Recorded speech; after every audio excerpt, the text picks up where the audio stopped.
Hey, what's up, everybody? We're back on their BKFC Reddit Ask Me Anything. We're joined by Big Ben Rothwell. How you doing, sir? Fucking doing all right.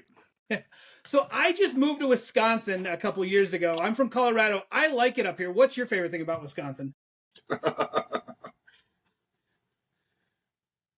got a lot of things I don't like. Oh, okay. Um, I love the fall. There's Okay. one thing that I love traveling. I love going to warm places because Wisconsin's got some shitty weather 6 months out of the year. Sure. But there is a time of year in September and most of October that this is its own paradise.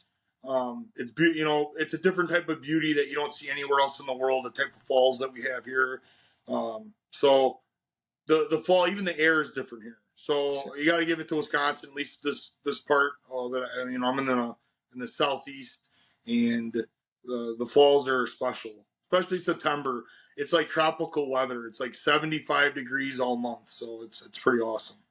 And then you got all the trees changing. So I'm up in the Northwoods and like all the colors and stuff. It is truly an amazing place. I Yeah, give I you think that. up there it's even more intense, honestly. Sure. Okay, so cheese curds, do you like them or not? I mean, it's not part of the diet. They're okay, honestly. Cheese is a Wisconsin thing, and there's a lot of cheeses that over the years have tried and had some experience with. Cheese curds sometimes they can be pretty tasteless. So it's like Sure. that's a lot of calories to not get that you know satisfying crave that cheese can give. I think it's also there's a lot of people that make cheese curds. There's a lot of brands in Wisconsin, so I think everybody's got to find a recipe that you like. So how much does your diet change between when you have a fight coming up and when you're not fighting? Currently, I'm on one of the tightest diets I've ever been on. I'm actually pretty proud of it. I'm really dialed in really well.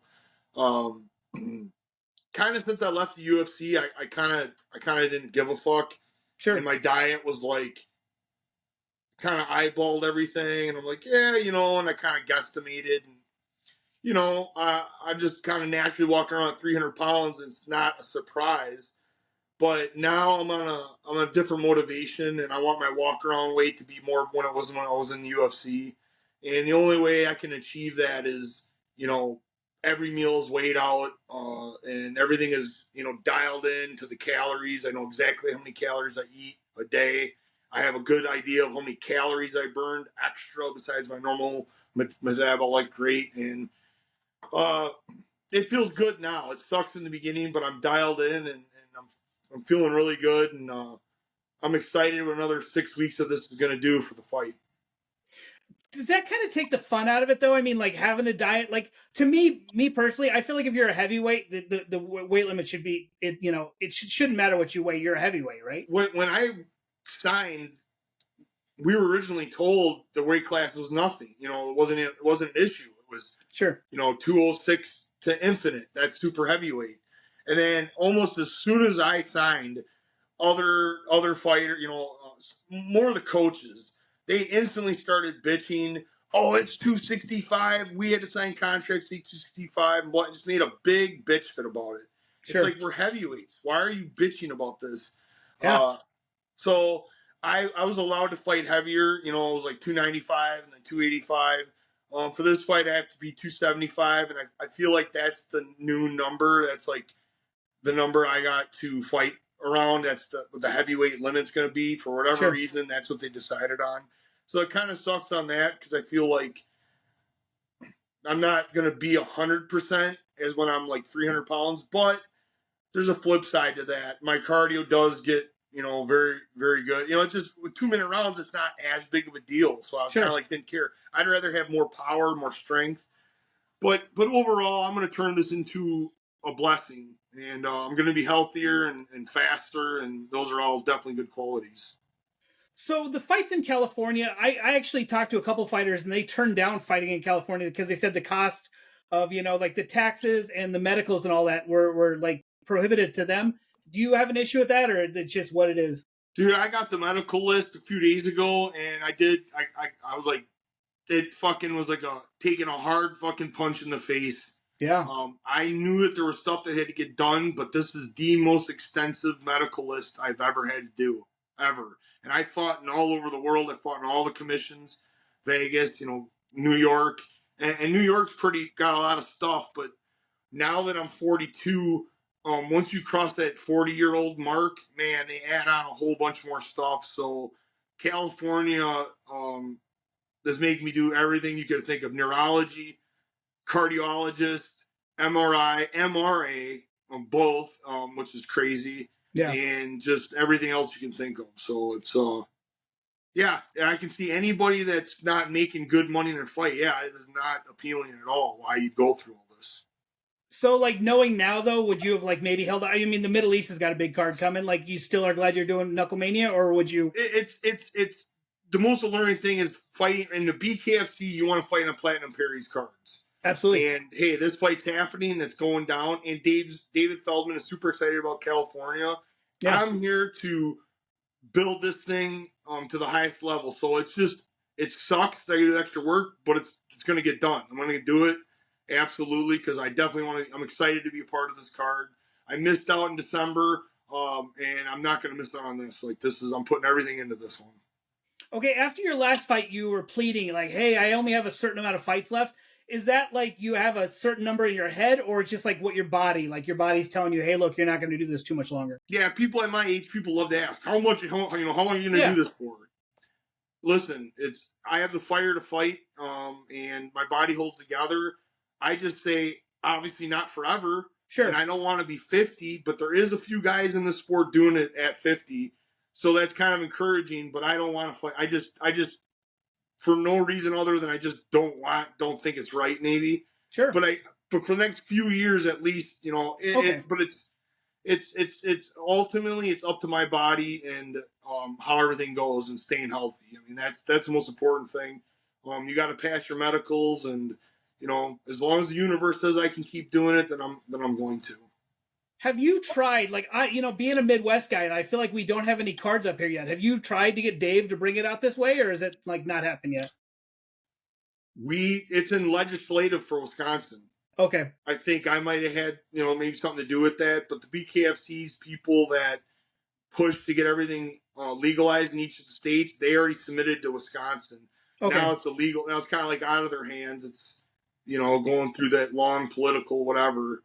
But I think getting it done in California, I think Vegas is right there. I think with those things happening, and then the boxing, the actual boxing, recognizing it and sanctioning it. I think with all those things happening, Wisconsin is going to follow suit, I would imagine. Okay, so I know you're a fight promoter. Do you see yourself ever kind of getting involved with the bare knuckle aspect of being a promoter, or are you like strictly staying with MMA? I absolutely definitely threw the idea around. I just have to have guys that want to do it. Um, I haven't done like a hey, who wants to do this yet? Sure. Because to do a show, I don't do shows lightly. I put my everything into it. I treat it just like a fight, Yeah. and it takes an immense amount of energy and time from me. So I want to make sure it's done right. And if I'm going to jump into the bare knuckle scheme of it, I'd like to make sure everything was on the up and up, and I had enough fighters to do it. I would like to do is a mix. So I know that I got the mixed martial art guys. It would Sure. be cool if I could just to get my feet wet. Hey, can I do a few bare knuckle fights? You know what I mean? It's just a lot of times they want to state of Wisconsin wants to double charge you. They want to charge you all the expenses for an MMA event and all the expenses for another kind of event like kickboxing. Okay. And like that doesn't make sense. If there was a way where I could split, have the cost kind of include everything, I would love to start it out that way. So I know like a lot of people try to loophole everything by going on the native land. Is that something like, or it's like it's regardless where it's at? No, I'm not doing that because Okay. um, then there's a huge risk to the fighters. They don't understand that. If they get a really bad injury, the promoter could be like, "Oh, not my fault." Sure. And I'm a fighter too, and like I went through all that. When you fight on my card, it's 100% commissioned. There's insurance, and like if something happens, you're taken care of, and like that's the way it needs to be.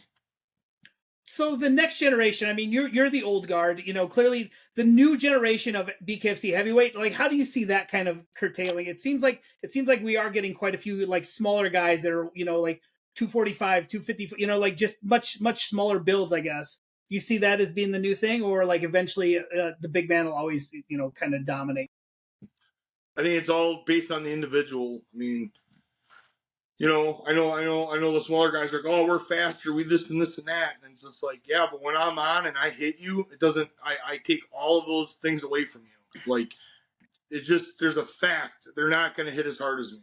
So with that always in my back pocket, that's a huge weapon to come into a fight with. Okay, it doesn't seem like you and Todd Duffee are doing much shit talking. I had talked to Todd. He goes, "Look, Ben's a nice guy." He goes, "Everybody talks crap about his weight." He goes, "He's a big guy. It's not like he's fat. He's just an enormous guy." Do you feel like it's like a better thing that you guys don't have to like shit talk each other so much to sell the fight? I mean, clearly this fight's being sold. Like two massive former UFC guys are going to clash. Yeah, the fight should sell itself.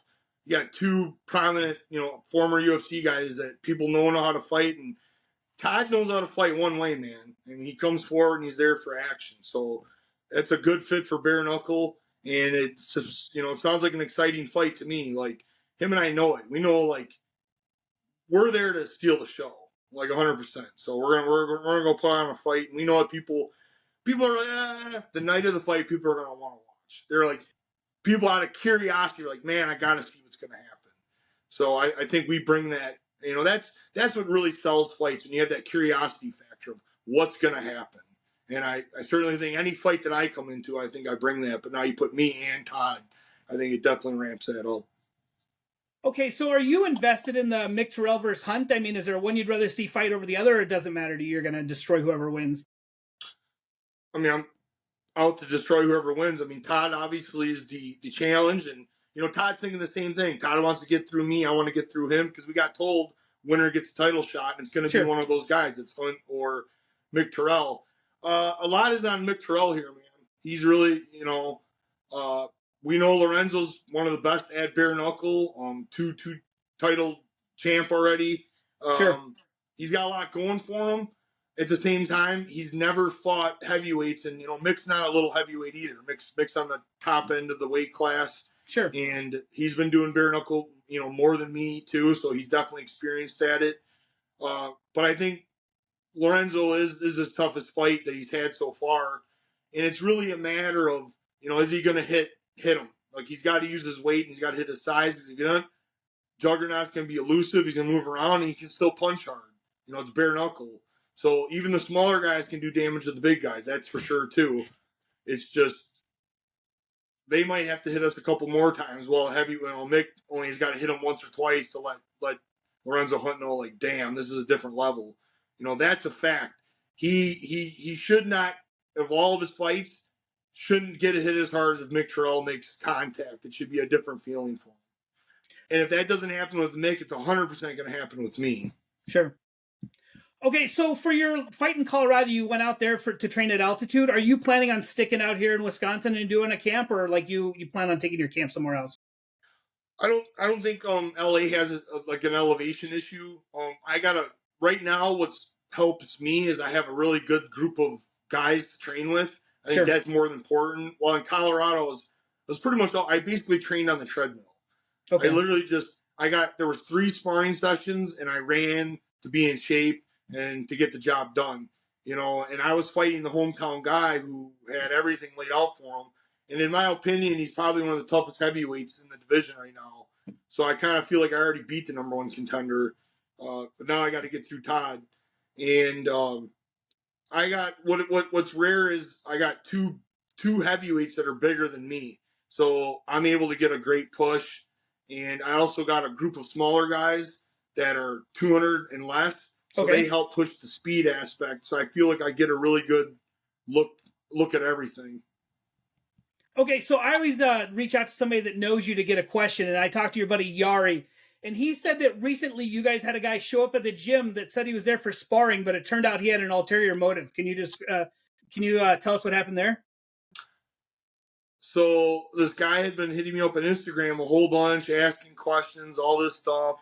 He put pictures. He went out by Cain Velasquez. He, went to these other MMA gyms. So I'm like, all right, this guy does. He said he had fights.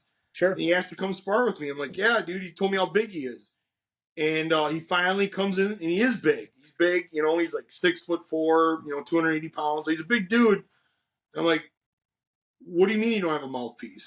And he's just like, huh, huh, huh. And I'm like, so he buys a mouthpiece, in my gym, but puts it in. I'm like, no, dude, you're supposed to, you know. So there's all sorts of red flags. I'm like, the guy doesn't even Sure. understand a mouthpiece. You know, he's got gloves that he literally just bought on the way to my gym. Some like, you know, whatever brand from Dick's. So I'm just like, oh boy, and I kind of already know. That's all. That's enough right there. I have enough red flags to know. I'm like, all right, get in here. Let's see what you're. You know, let's do this. And within 1 minute of him like cowering and moving around, I go, "You didn't come here to spar, did you?" And he's like, "Huh?" And I go, "Do you just want a picture?" And he's like, "Yeah." Like, I'm like, "That's all you had to ask, man." So all the guys in my gym thought this dude was gonna get literally sent home in a hospital, but I didn't. I just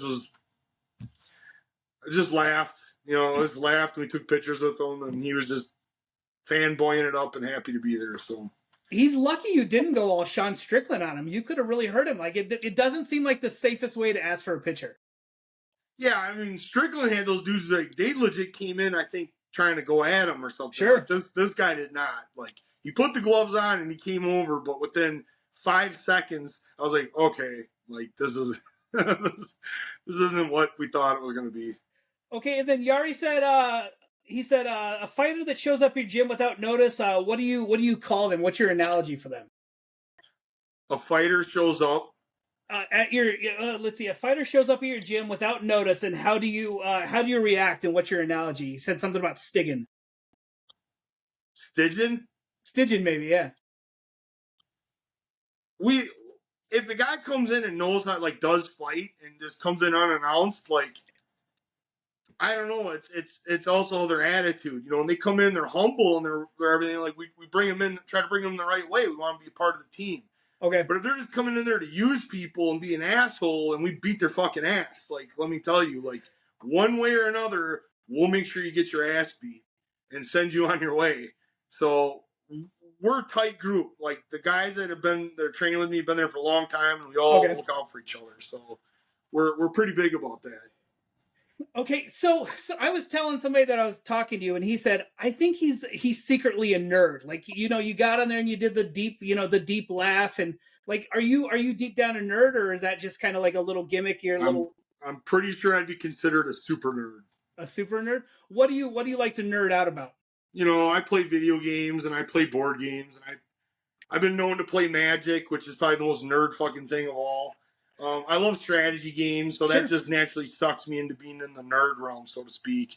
You know, I collected comic books as a kid, you know, and so I love watching the MCU movies and all that stuff. So, Okay. you know, It seems like now in BKFC you get to be who you were. Like I feel like you were wearing a mask when you're in UFC. Like you have to be a certain way, and it seems like BKFC is like be who you want and just come in here and fight. Do you appreciate that? well, it was one of the besides my contract, it was one of, and it's not supposed to be having to make weight. Outside of that, yeah, it was one of the appealing things. I was like, hey, I get to come be myself again. The UFC did that whole uniform cookie cutter, and you know, people even today bitch like it just really took away from the showmanship. Uh, but the UFC don't care; they make money on the sponsorships. They value the sponsorship money more than building the stars. You know, I always use WWE as a comparison. Can you imagine if every WWE wrestler looked the same, had the same underwear on, same Sure. boots, same music, right? Like it wouldn't exist. Like it'd be the dumbest shit ever. You know, the whole point is everybody's different and unique and brings that perspective to it. I don't know why that would be taken away from fighting because, you know, we're the real version of that. Like that's what I was with the cloak. Like I came out and brought that. It was like my dark side. It was coming Sure. out, you know, in a fight. Like I wanted people to know, like this is what you're up against. And you know, it's fun to kind of bring it back again. I'm not like I don't get any money for a budget for an entrance or anything like that. Sure. But if I heard BKFC is looking to go to Japan, and that Yep. might be a fucking huge opportunity for me to really blow it up because you know Japan would love it. Like A big man do like you, absolutely. the pyro, and I'd really get the outfit done. You know, my outfit is just I put a cloak on. It Sure. ain't complete. I don't have money to finish the outfit, but I'm talking like a mask and fucking some armor. Like that'd be cool. As long as it's not like Deontay Wilder when he came out and he was wearing that heavy ass costume and he No, was. that's bullshit. That was cool. He used that as an excuse and fucked it Okay. all up. Like, All right. shut up, man. That little bit of weight didn't do shit. Like, you Okay. lost the fucking fight. The costume was cool, and whoever made it, it was Yeah. fucking cool, and they needed credit for it. Instead, they got probably shit on, you know, oh, you built this heavy thing. Fuck that. That thing was cool. Honestly, that was a cool entrance. Okay, so you and Mike Perry, you have like a sibling rivalry. You seem like the cool older brother who's always nice, and Mike Perry's that little brother that's I'm not touching you, and then he like hits you, and then you have to turn around and you're gonna hit him, and he's like, I'll tell mom, which is Abe. It's got to be Abe, right? Abe's mom. So, like, have you guys always been like tight like that, or was it something that kind of I wouldn't say a rivalry, and I just kind of forced myself onto him. Like, okay, you're fucking funny, and I get why when I get around him, I want him to know who I really am. Like, I'm usually very stoic, as they say, or I'm, you know, whatever. When I get around him, I'm like, I'm just gonna fucking be crazy and be the guy I am, and he fucking is down for it. So it just created awesome bits. You know, the BKFC catches those, man. They get tons of views because we just like to have a good time. Yeah, I think you know I promoted him since day one. That he had a lot to do with BKFC's growth, sure, and he knows I got his back. You know, when he was going against Luke Rockhold, all people were like, "Oh, isn't that?" I was like, "I don't give a fuck if he loses or not. I'm like, ride or die." And I think he appreciated that, knows that I do. Like, I think a lot of them. Yeah, we have the same management, but I've just always loved, even when he was in the UFC, his interviews and the way he handled himself. The shit was funny, you know, and he's a good entertainer. okay. So, are you like you were drinking? I saw you at the Florida card. Were you guys drinking tequila? Are you a tequila person, or what were you That's drinking? him. It's not my thing. Okay, Platinum's like, you're gonna drink this. It was some ridiculous amount per shot. I'm not even kidding. I think it was like $60 a shot. yeah, I'm like, fuck it, $60 a shot. I gotta do it. You know, tequila is not my first choice. okay, I've gotten into scotch, honestly. sure, So if I do, I try not to drink that much. That was my I count on my hands how many times a year I drink. So that was my okay. one of them. Because I drank that night. Yeah, so I'm a tequila person too, and I was like, "Oh shit, I got to get a shot with Mike." But you were the only one that came up to the press area, so I was like, "All right." And then I talked to you for a minute and rearranged this. But yeah, like he looked like he was having such a great night, and you were having a great night too. I was like, It "These was guys fun. are Yeah, it was a lot of fun being there. okay." So I mean, how many more times you want to fight this year? Are you looking like at a fall card, or are you one of those guys that says like, hey, let's try to jam some more fights in? Because I talked to Dave at the press conference and I said you're not fighting your heavyweights enough. Like you know these guys need to fight more. Do you agree with that? Or we talked to Todd Duffee and he was saying that sometimes it seems like the heavyweights need a little bit longer of a break because it's so hard on their body. No, after in April, I was down to fight 3 months later. It's just last year. Maybe I'm hoping this changes. Last year, it was like Dave had to put these cards together to, you know, pay Platinum Perry and pay the bigger guys is really what it comes down to. Sure. So I'm hoping the BKFC is growing. They're making more money. I'm hoping they're able to throw more shows like that. I would like 3 times a year would be awesome. I mean, I only got to fight once last year, and it's not BKFC had me set up in December, so that's my Sure. fault. Yeah. So two is good, better than one. I would like to shoot for 3 to push myself. Um, it just depends on how rough of the fight is too. If you have a rough fight and you got to heal, you might need some extra time. Sure. But if I can smash the guy in 20 seconds, I definitely like a quicker turnaround. For me, I am 42. Like I would like to try to make the most of this and get some fights going because I Absolutely. feel like I that's my way to get BKFC out there. You got to let me fight. You got to let me go out there and put on a show and get people talking and let me show everybody what a heavyweight can do in this. Okay, so my last question for you: do you remember the first time you were in a street fight, like in elementary school? The first time you got in a fight because you were mad at somebody?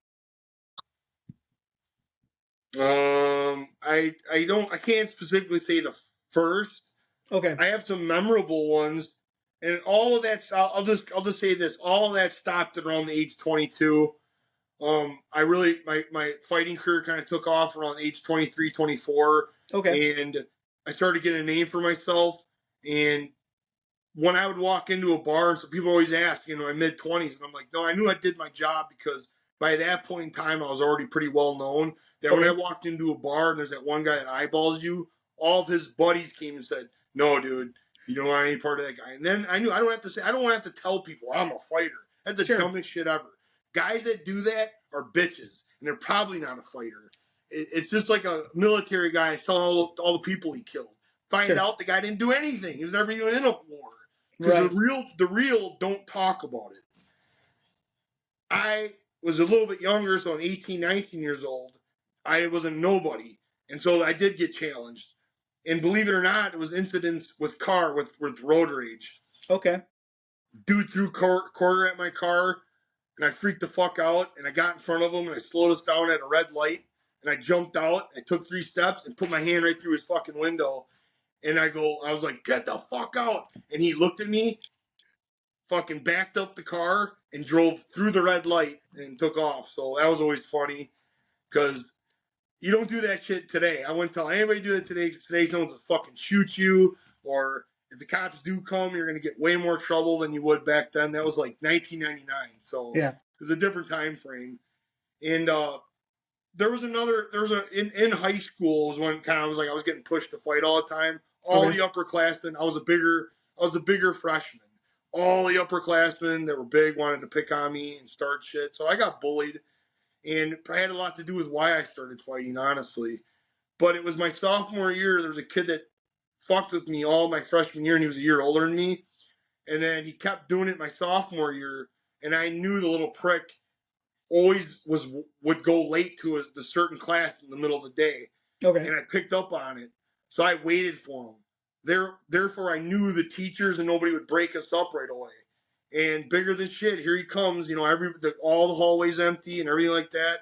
And I was standing there with my bag, and the fucking prick goes, "What's up, bitch?" And I dropped my bag. I took 3 steps. And I fucking blasted him in the face, and I proceeded to do the Happy Gilmore, where I pulled his shirt up on his head and I started uppercutting the fuck out of him.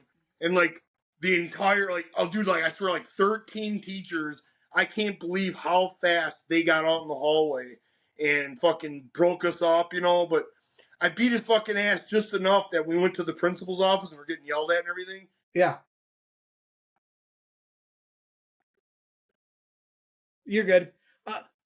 No, you're good. No, you I had a phone got him call to or say he something. was sorry, and the kid never fucked Good. with me again. So fighting does solve things.